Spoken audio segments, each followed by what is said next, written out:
حضرت ابن عباس رضی اللہ تعالیٰ عنہ مسجد نبوی میں معتکف تھے۔ آپ رضی اللہ تعالیٰ عنہ نے ایک آدمی کو مغموم اور پریشان دیکھا۔ آپ نے پوچھا، اے فلاں آدمی، کیا بات ہے؟ میں تجھے غم زدہ اور پریشان حال دیکھتا ہوں۔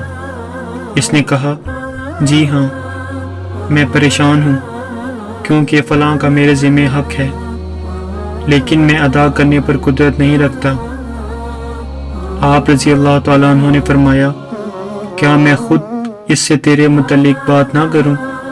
اس نے کہا، اگر آپ پسند کریں تو بہت اچھا۔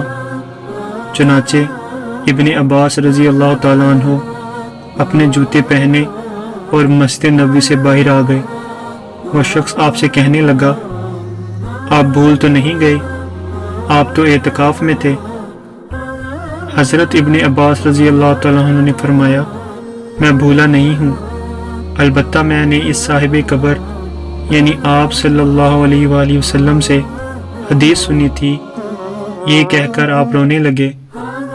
آپ صلی اللہ علیہ وسلم نے فرمایا ہے، جو شخص اپنے بھائی کی کوئی ضرورت پوری کرنے کی سعی کرے اور پھر اس کی وہ حاجت پوری کر دے تو یہ اس کے لیے 10 سال کے اعتکاف سے زیادہ بہتر ہے، اور جو شخص اللہ کی رضا کی خاطر ایک دن کا بھی اعتکاف کرے تو اللہ تعالیٰ اس کے اور جہنم کے درمیان 3 خندقوں کا فاصلہ پیدا کر دیتے ہیں، جو مشرق و مغرب کے مابین فاصلہ سے بھی زیادہ ہے۔